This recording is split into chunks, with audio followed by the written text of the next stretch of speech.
Charlie was, well, she was going to try to get Angel out of his situation, or at least get him out of working so hard. In this alternate timeline, though, Val was a gambler. Now, Val would never do this, but this scenario is already very unlikely, so just hold with me. We're just going to stretch the rules and the characters a bit. Only Val, though. As Charlie went there, Val would offer her a deal that she could get Angel's soul if she beat him in poker. Charlie would agree, as Charlie was secretly an expert poker player. Not really true in the story, but like I said before, we're going to stretch the rules a bit and stretch the characters a bit for this to work. As Charlie and Val would play, Charlie would eventually win and get Angel's soul, as she would try to break the contract just to free him, but she couldn't do it. Val would laugh and say, "It doesn't break until you perish. You own him now." As Angel would go to Charlie, as Angel would say, "What did you do?" First would play dumb and say, "I don't know what you're talking about." Angel would say, "You own my soul now. Get rid of it." "I couldn't destroy the contract. I'm sorry," Charlie would say. "I'm leaving." As Angel walked out the door, Charlie would say, "No, stay." As suddenly a chain would appear around Angel's neck. As it would go towards Charlie. Charlie didn't mean to do this. As Charlie would then get rid of it, she would say, "I'm sorry, I didn't mean to. I don't want to." Angel would then run up to his room. As Baggy would say, "Hun, what did you..." "I'm sorry, I didn't mean for this to happen." Charlie started to cry, as then Alastor smirked and said, "This is perfect." As Charlie would look at Alastor and say, "How? I own his soul. He belongs to me. How is that perfect? I tried to free him, but I just put him under my control." Alastor would laugh and say, "Freedom doesn't exist in hell. We almost get wiped out once every year. We have certain freedoms, but it's either do that or perish. Hell is all about eternal torture, eternal ownership. You can now make him be a model guest and reform the hotel, make it look better. This is the best outcome." Charlie would say, "No," as she walked out. As in, Vaggie would follow her, saying, "It's not your fault, babe." As in, Charlie would say, "I need to be alone." As then she would walk off. Vaggie would sigh as she looked at Alastor and say, "Why would you say that?" Alastor would say, "It's merely the truth. I say the truth." Vaggie would say, "The point of a hotel is to redeem people, not force them under your thumb." He would then leave. As Alastor would go to Husk and say, "How do you think Charlie will do?" As then Husk would say, "She'll find a way to free him." "Yeah, probably. But I'll tease her on it before then. Besides, this is very entertaining." As then we cut to Angel. Angel had mixed emotions. Of course, he didn't want to be owned by anyone. No one does. But Charlie was nice. Charlie was sweet. And Angel knew this. But Charlie hurt him. Charlie brought back bad memories. She didn't do it on purpose, but Angel should apologize. Angel should work with her. But he just couldn't. He was too scared of her. Not because he was scared of her personality. Not because she was scared of who she was. Because she started to remind him of Val, the way she summoned that chain. Angel would stay in his room for a few days, unable to go out and face reality. But to Charlie, she was going through her own emotions right now. She never wanted to own another person. This was so wrong. She tried to rip up the contract again and again and again, but nothing she did worked. She felt so guilty about this, and whenever she would feel overwhelmed with emotions, she would accidentally hurt Angel, as she would go to Husk and ask him for advice. As Husk would say, "Well, you could ask someone who knows about this, but he won't make it easy for you." As Husk would talk to Charlie, Charlie would ask what he meant by this, as Husk would simply say, "Well, Alastor owns my soul, and he knows all about this." Charlie would say, "No, I don't want to learn from..." "You don't have a choice. I mean, how many other overlords will actually talk to you?" Charlie would say, "Well, you could go back to Val, but that's risky. He's probably pissed at you for taking Angel away." Charlie would sigh and say, "Fine." As then Charlie would knock on Alastor's room. As Alastor would open and say, "Come in, come in." As Charlie walked into Alastor's room, Alastor would look at Charlie and say, "So, you've come to me to learn how to control a soul better." As Charlie would say, whenever I freak out, Alastor would say, "You control them with your emotions. You have to keep them in check and learn how it ties to them. For example," he would pick up Nifty. "When I feel scared that she's going to leave, a chain would appear on her neck, and she would say, 'Yay, it's chain time. I love chain time.'" Charlie would say, "Are you sure we..." Alastor would say, "Oh, she's into it. She freaks me out how much she's into it," Alastor would say. As then Alastor would start to teach Charlie how to control her emotions, how to control the soul with it. so Charlie doesn't accidentally do something too brass. As she would train with Alastor, we cut to Angel. Angel would be drinking at the bar with Husk, as Husk would say, "What are you doing?" Angel would say, "What do you mean? You've been avoiding everyone." I know it's because Angel would say, "You don't know. It's not about the trauma. It's not about that. It's because all Charlie can do is hurt me. Her emotions are too unstable." Val mastered how to control people with his emotions. Even when he was angry and abusive, he knew how not to hurt you too much. I can't do this, Angel would say.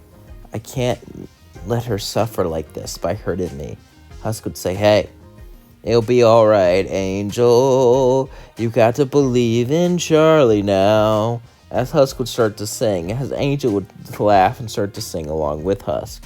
As Charlie would sing her own song about control, about power, and about how not to hurt Angel. As Charlie began to master things, eventually she would go to see Angel. It's been a while. Even though they've seen each other, they haven't really talked to each other this whole time. As they continued onwards, Charlie would eventually see Angel once again. Charlie thought that she can control her powers now. As Charlie would be with Angel, Angel would be nervous. So would Charlie.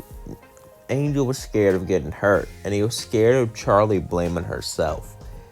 But he was grateful that she got him away from Val. However, he didn't really show it. He knew he had to. Angel would apologize and say how he just felt so much trauma when the chain came around his neck. Charlie would say, "I understand," as then they would hug. As Charlie and Angel would then continue to talk. And Charlie wouldn't do anything like that. Charlie wouldn't abuse it, like Val did. Her powers wouldn't activate. It seems like she's fully mastered it. It's been very interesting. As Angel would feel happy now, happy that he would be safe, as in more time would pass. As it seems like things would be normal, but Charlie would still be worried about owning Angel's soul, as she would try to get rid of ownership, try to make herself seem better. One day, Lucifer was visit. As Lucifer would talk about Charlie, Charlie would say, "Is there any way to get rid of ownership of a soul?" Lucifer would look at Charlie and say, What happened? Are you okay?" As Charlie would say, "Yeah, Dad, I'm fine." But, as she would tell him, Lucifer would say, "You have to do a ritual with him. Come on now." As Charlie and Angel would go to a circle, as they would both sit down with Lucifer in the center. As Lucifer would say, "Okay, you two hold hands," as Angel and Charlie would both hold hands. As Angel would say, "Never thought I would hold someone's hands without." Charlie would say, "Don't be gross now." Angel would then laugh and say, "Fine, fine, fine." As in, Lucifer's eyes would roll back as he would start to do the ritual. As the room would shake, suddenly Angel would be free. As he would say, "Really?" "Yep." As Lucifer would leave, Charlie would say, "Sorry about all this." Angel would say, "No, don't apologize. You tried to help me." Angel would say, smiling. As Charlie and Angel would then start to laugh, Charlie would say, "I'm glad you joined the hotel." Angel would say, "You know what? I am too." Lucifer would say, "That's great and all, but Charlie, don't own someone's soul again.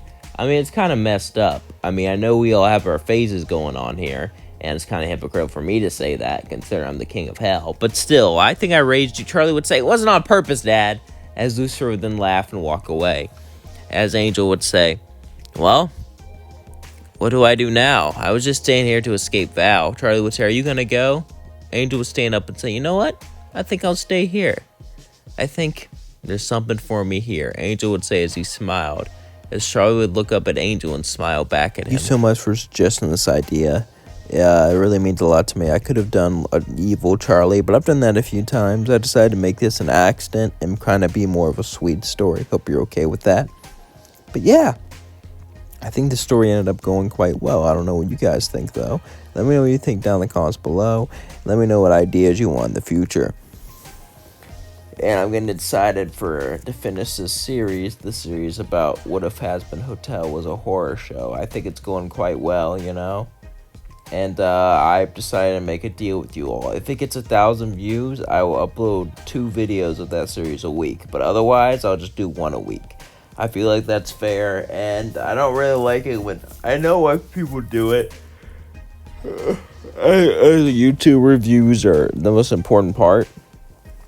So you gotta have to balance that with what your audience likes and all that stuff. So when people do a series, they have to get a certain amount of views to continue, or likes or something. But like, people usually do likes, but I feel like views is a smarter option. I don't know.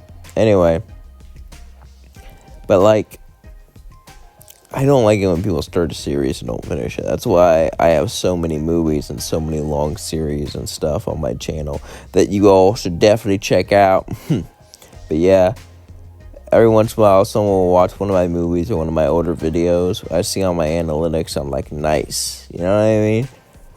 I remember when I first started doing this, I looked at my analytics. I still do look at it from time to time, but after a while, you gotta stop looking at it, because those 10 out of 10s, which is the worst way a video can perform, just breaks your mind. It destroys you. But when you get 1 out of 10, oh my god, you feel so amazing. You know, it's kind of like ups and downs and stuff like that. Yeah, I remember when I first started, I deleted the studios and got it back when I needed it, because, well, I didn't like looking at those numbers, because it made me feel bad, because I would be like, -3 subscribers for the day and 10 out of 10 views. I'm like, dang. But yeah, sometimes you have bad days. Right now, it's a pretty good day. And it's a good day because of you. I have all of you. And at the end of the day, it's just numbers. It's not a big deal. You know what I mean? Sometimes you gotta look past all the numbers. When you get obsessed with numbers, you don't really pay attention with life. You know what I mean? When all you think about is numbers, when all you think about is views, you kind of lose motivation. That's why you got to think about this as art. You got to think about this as a way to continue. Peace out. I love you all.